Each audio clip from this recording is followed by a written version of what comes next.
Good afternoon, brothers and sisters. I apologize for the tardiness of this post, and I promise that it will be short. I have two thoughts that I wanted to share and that I hope I can have you ponder and think about.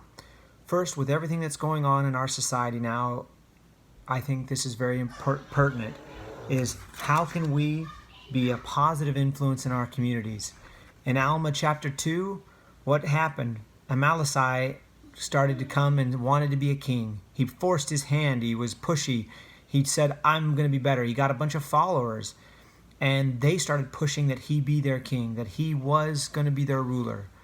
And what I love about this is the voice of the people. It says, I want to read what it says. It says, and it came to pass that the people, this is in chapter 2, verse 5. And it came to pass that the people assembled themselves together throughout all the land, every man according to his mind, whether for or against Amalekite, in separate bodies, having much dispute and wonderful contentions one with another. And thus they did assemble themselves together to cast in their voices concerning the matter.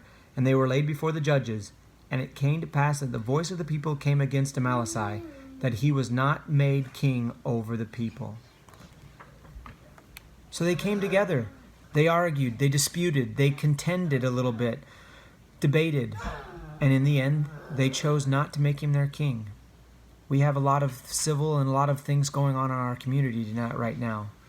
I would strongly encourage all of us to make our voices heard, make our influence. There's a great story in the manual about that I would love to share about a sister that she was made Relief Society president.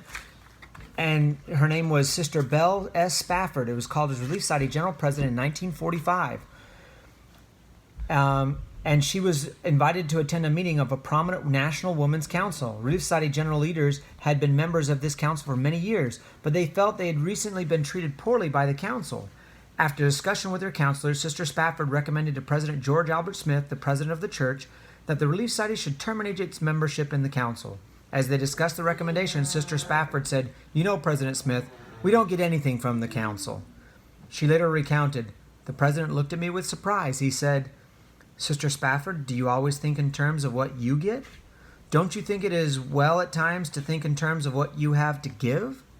I believe," he continued, "that Mormon women have something to give the women of the world, and that they may also learn from them. Rather than have you terminate your membership, I suggest that you take several of your ablest board members and go back to this meeting." Then he said with emphasis, "Make your influence felt." Sister Spafford obeyed his counsel. She served for many years in the council and was eventually elected as one of its leaders. How pertinent is that right now for us?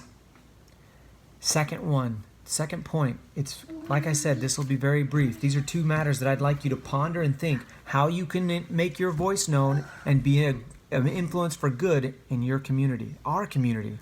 And second, I'm going to call this midterm, kind of like a midterm of an exam, or maybe like a final exam, but not as for our life, but just kind of a midterm, maybe for the COVID span of not being together. But in Alma chapter 5, verses 22 through 31, "And now I ask you, my brethren and sisters, how will any of you feel if you shall stand before the bar of God, having your garments stained with blood and all manner of filthiness? Behold, what will these things testify against you? Behold, will they not testify that you are..." Anyways, I don't think this applies to any of us, but it says, he lists a bunch of sins. And then he says, "Except you make your Creator a liar, or suppose that he is a liar from the beginning, ye cannot suppose that such people can have a place in the kingdom of heaven, but they shall be cast out, for they are the children of the kingdom of the devil.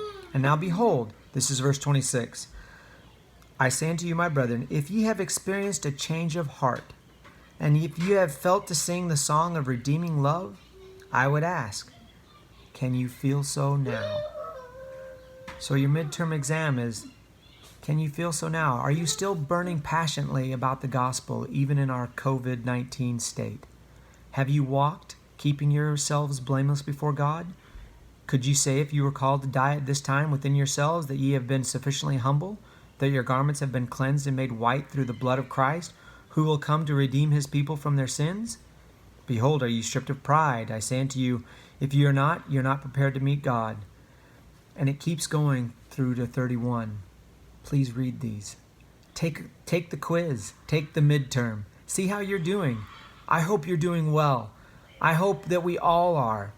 I hope that we find joy and peace in knowing that our Savior lives, that He loves us, and that we are gaining in spiritual growth and knowledge during this time. Love you all. I hope you are well. And just for a little bit of fun and good humor, Asher, diga sola. There you go. Happy Sabbath.